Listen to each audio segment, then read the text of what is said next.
Hi, this is Brent, and we're going to take a look at the Droid-26 that I just wrapped up. A closer look at some of the details and how I created them. I'm actually going to show I actually created them. I'm going to break out another load of conjure and give a little guide for those who are doing SDF or want to do SDF. I highly encourage it. It is, SDF is the approach to its impact on 3D is for hard surface is just as important as, let's say, ZBrush's impact on doing organic forms, right? And it's actually a little simpler too, because you don't have to actually the retopologizing process, because it's hard surface stuff, is very automated. So it's not the traditional retopologizing a form. It's you're literally stripping it, as you've seen in some of my other videos, right? So let me see. So here we have the completed Droid-26. Let me go back right here. Make sure everybody's dialed in. Dial in. I had it controlled by my mouse before, but I'm running on slightly different setup right now. So, okay. All right. So this model, my next step on it is to break him out for animation, right? For rigging and for animation. Currently, he is, as you see in the layout, he's somewhat hierarchically linked properly. But there's some other areas down here, particularly down here. There's a lot of floating cutters or objects I use for cutters that aren't properly parented yet. And once I properly parent them, then I'll have, as we've seen like in the Harb 13, we'll have like the upper arm, the lower arm, the upper leg, the lower leg, the torso, the head, and we'll be able to break it out like that. That's actually going to be coming up soon. Let's zoom into this. I have to say, when it comes to SDF, let's say that like doing the ribbing, right? Now, that's something that always has been a very tricky thing. Well, you can do it in sub D, right? You can do it in sub D, but you really have to lay out your edges and cut very precisely. I've done it on many occasions, but being able to do it, SDF is a Boolean type operation, and it makes doing ribbing or anything like that extremely easy, and allows you to be able to flow with it. As I said before, like a lot of the SDF allows you to achieve like impossible. Outside of sculpting it or using SDF, which is the hard surface version of it, you're very hard pressed to get some of these hard surfaces to do what they need, like to do stuff like this without spending an exuberant amount of time aligning edges and cutting and aligning edges and cutting, and then having to bevel again. And having a bevel again just to get that soft bevel at the top here or something like that, right? As well as, let me see, can we move a little faster here, people? As well as the smooth blending, because that's the other thing too, is spending a lot of time as like a technical modeler, doing a lot of mechanical type of stuff. There's so many parts that are from molds that you'd be blown away by how many. When people usually think, people don't know mechanical stuff, they think mechanical stuff is a bunch of separate parts and you just put them together, right? But not all actuality. A lot of the casings for machinery and stuff like that are from molds. So they have unbelievable shapes and blends and things like that you don't expect. And that's hard, that you can't really achieve in, let's say, in sub D, which is my favorite. But you have to weld the forms together. You have to find ways to bridge the form. It doesn't happen in a very natural sense, right? So that's why I'm always encouraging. I'm telling people, saying, SDF, right now, everybody's going to jump out soon as Autodesk incorporates it somehow. Then everybody's going to jump all over it, right? And then, but it's going to be a little too late. Okay, I'll just let you know. But let me see. So anyway, I think that's what I think. That's why I'm trying to explain it as much as possible to people. Let's see, I use Fluent to do, as I showed in one of my other tutorials, I use Fluent to do a lot of my, well, I will be using it actually a lot I used it a lot for my client work for tubing and stuff like that. But in my personal work, it's going to be coming out. I'm using it more and more and more for the tubing. Right now, I don't have that big of a demand, but as things go on, I'm finding more of a purpose for it, and it just simplifies things. Technically, yes, I could have done this tubing in SDF, but I could do it with Fluent in like 1/5 of the time, type of a thing, right? Let's look at the head structure. And then I'm about to break out to a Blender so we can talk about how to do seams. That's right, we're going to talk about how to do something. So we're going to talk about how to do seams, or creases, or cuts, or plates, however you want to describe them, right? But I want to say one thing. One of the great things, oh my gosh, was the implementation of what is it? Flip blending, right? So flip blending gives that whole it gives that whole embossed or no, impressed, like an impression. It basically flips the arrangement of the blending, right, from I don't want to say concave to convex, right?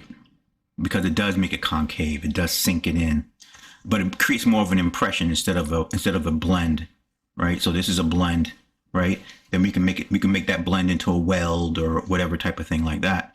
But then this is like it was carved in, or that this form was arranged to fit this structure here, right? And that plays itself out many times throughout the form. It's actually, I need to fix something out. As I look at this, whenever I rig for prep it for animation, I always make adjustments, because I'm seeing I have some of these spheres are offline and stuff like that that I didn't notice before.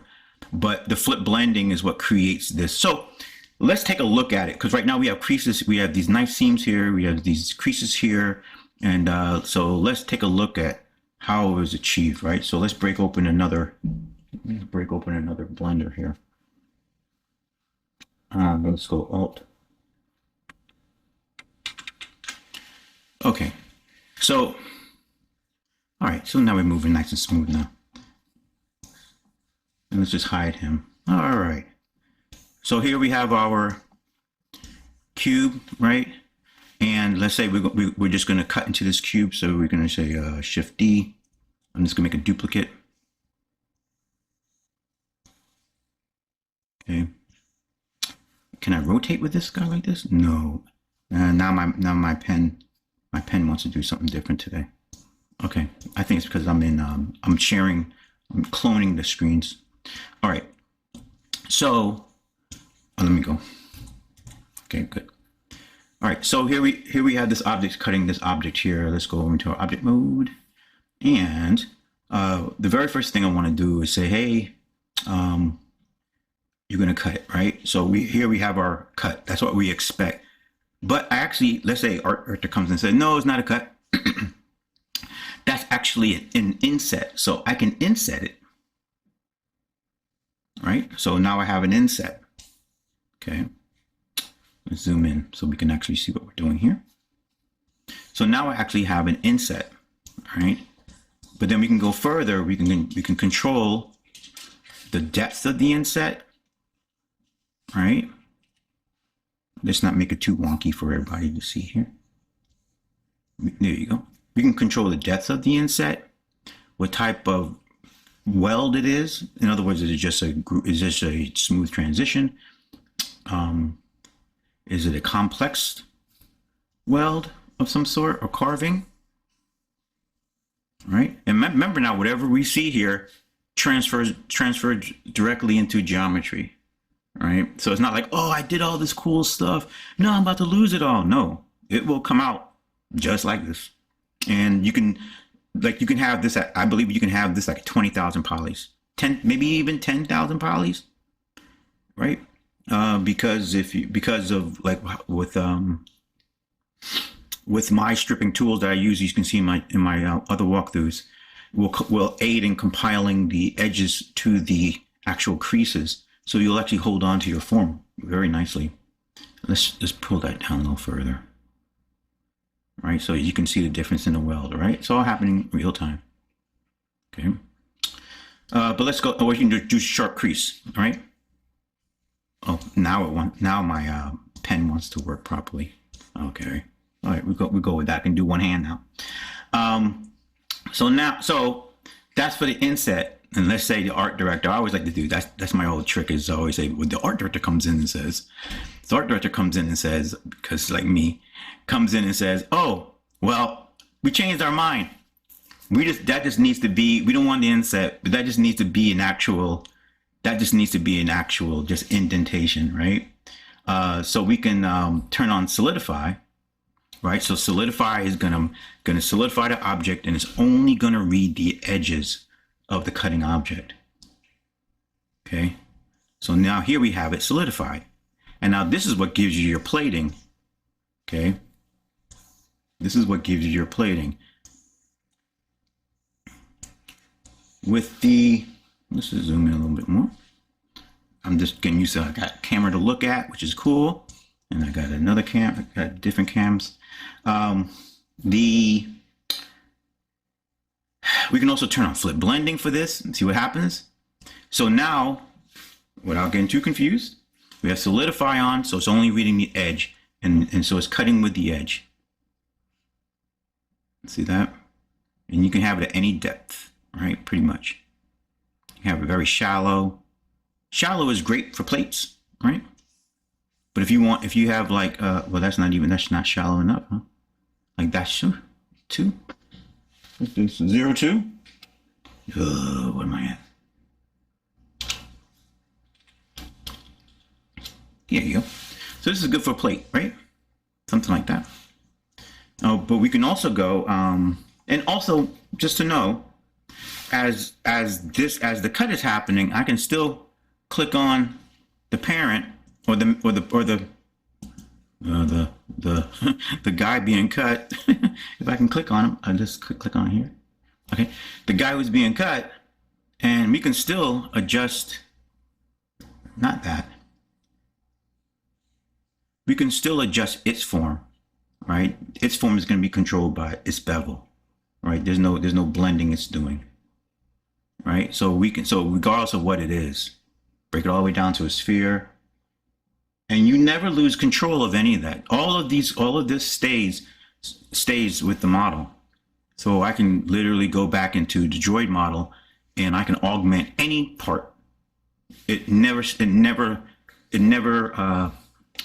collapses itself or becomes unfunctional or dysfunctional or non-functional. So let's go back again.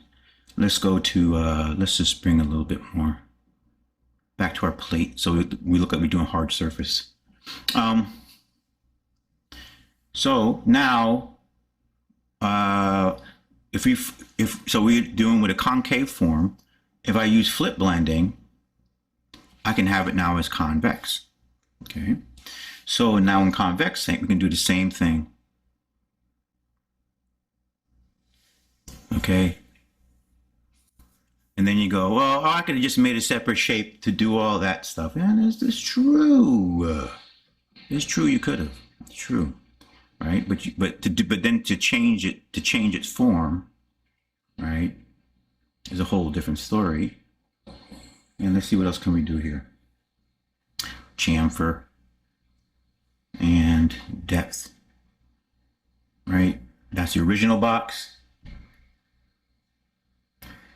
And so when you see my vids, you'll see that I'll do some wild experiment and come up with some bizarre happy accident in the middle of it.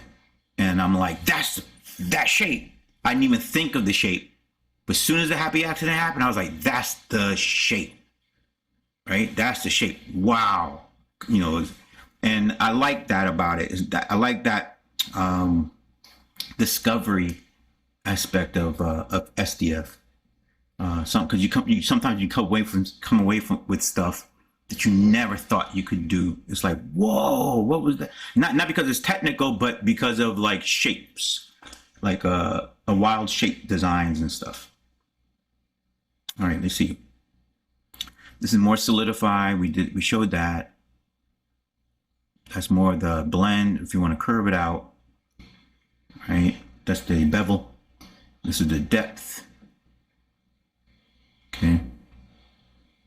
Yeah. Oh, because it's on the sharp blend. So right now we have this hard crease. So somebody would say, I can just make this separate and plug it into this box, right? That's because the blend is on hard crease or 90-degree angle, right? But we can soften that up, okay?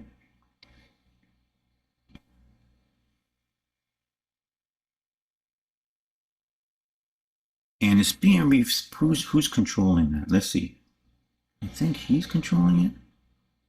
Yeah, there you go. So the main box is telling the secondary box, the cutting box, how it wants to blend with it. So we can do cool stuff like totally bonkers, right? This is totally bonkers right here. It's bonkers because good luck, you know. Good luck doing that in any reasonable amount of time, right? And then here's the different fillets, right?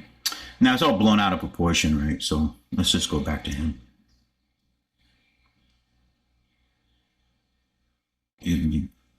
Come on. Whoa. I'm way out of zone. Way out of zone.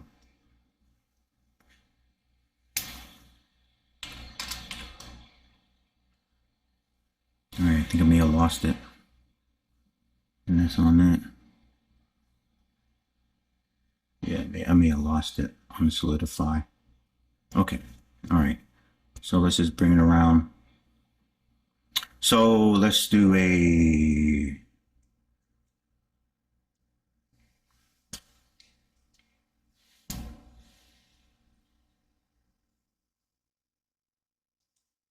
Shifting. Oh, that's my cutter. Am I losing control? And then you can do, so here I have, this is the cutter. And so I have a secondary cutter now affecting the object. Okay. Now, of course, this can turn into where it's just, I'm not going through all the little stages here. This is showing that, like, this is basically the difference, right? This is a standard cut. Okay. All right, so I'm gonna sharpen him up. And he's still running like that. And this is solid. Oh, but he's flipping on. Okay, I got it. Okay. But I'm just going to have him cut using that and using solidify. What happened here? Base. Solidify. There you go. You shouldn't have to be on that though. Don't want to get too lost in it. But it's a good example of like wild combinations.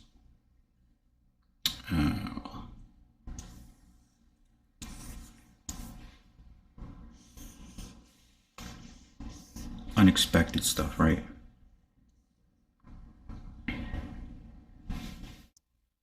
Okay, for cutaways and stuff like that.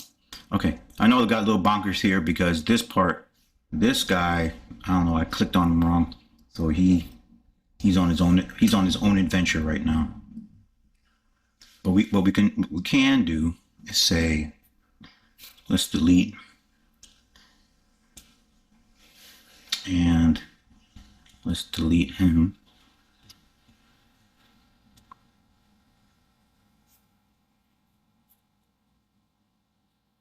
You're gonna delete.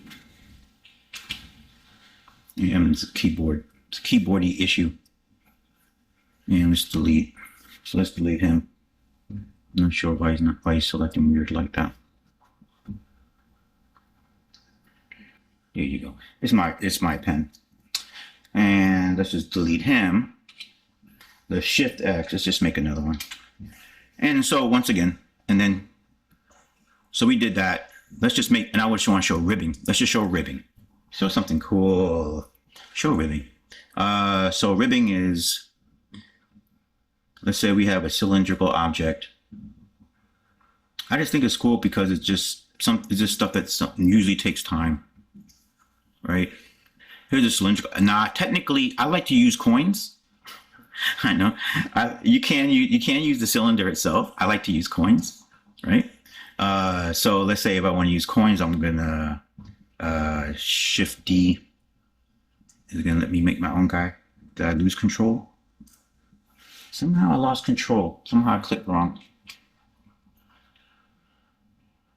Let's see. Oh, Control D. Oh, I'm hitting Shift D. Control D. Hey, who's doing what? Shift D. There you go. Okay. So here we have another one. All right. Shift D. Okay. So here we have this guy. And what we're going to do is we're just going to expand him out a little bit. And we're going to add a, not ellipsoid, we're going to use a coin. Okay. These are my friends. Right. And so this is ribbon. Now I have, it does work, particularly Conjure does work with some array tools. So, like I believe the one I use is, I say believe because I have like a couple of them, but it's, I believe it's, duplicate master, which allows a wild, if you see my, car wheel tutorial on YouTube, that one you'll see me use the duplicate master for these, to create the openings within the, rim itself, right? But all I want to do is I just want to duplicate this. So let me just see if it'll duplicate. I lost something on the keyboard. So I have to do it here. So come on, little keyboard. Come on. You can do it. Shift D. That's all. Right?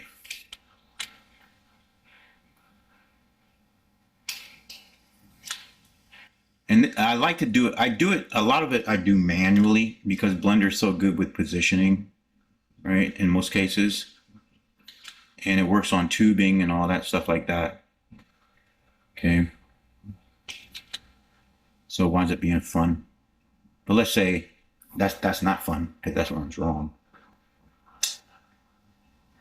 All right. So let's say Shift D. Stop.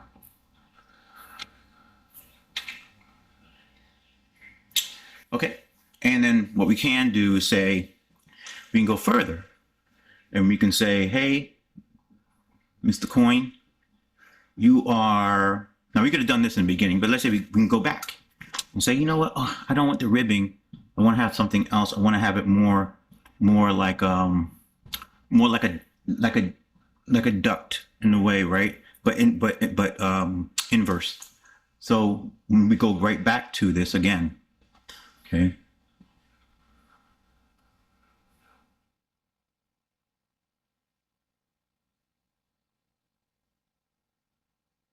Okay, select. There you go. I gotta figure out what happened to my poor pen. My poor pen is like, hey, dude. There you go. There you go. Okay. So you can do stuff like that real fast, right? And as usual, you know, it all becomes, it all depends on like like what what you want to have it as, like 0.06, something like that, right? Okay. But this gives you a good idea of what's possible. Oh, and the inset, well, let's just do one more. Let's just add another object, right? Shift X. Let's just add another object. And why is he blank? So let's delete him, or let's undo him. Let's put him through the, there you go. That's what was bothering it before. So what we're going to, let's see if we can get these guys to inset on him to look like they're imprinted. Right now they look like they just blend, right? Okay, but we want them to look like remember I'm laughing like a mug. Remember Han Solo in Star Wars? Was it episode 3? Right, when Han Solo got welded to, well, when he went into the vat or whatever it was, and he got welded, whichever episode that was. Anyway, it just reminds me of that. But I don't think he was carved out. I think he was melted in. But for instance, this is where the flip blending comes in. But here, just as an example, let's see. I'm probably totally wrong with what I was talking about with that. So I'm just gonna leave it alone. But this is the flip blending. Ooh. Oh, wrong one. Let's go on here. Oh, well, do flip blending from here. It's going to inset. Right. All right. I'm going to have to make another vid for that. All right. So this one didn't work out. Okay, fine. But either way, hopefully you guys get the point. Because they're not grouped right or something. So I'll figure it out.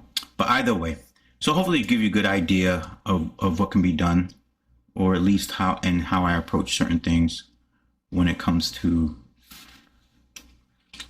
working with SDF. I'm just gonna try to get my mouse working the way it's supposed to work.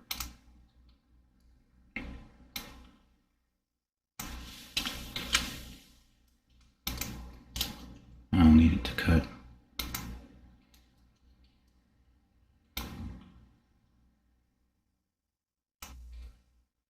Just trying to use my mouse here, so because my other guy was driving me crazy, not working. It's like there was, you know, this scale off or something's off. But either way, right? So you guys get the point.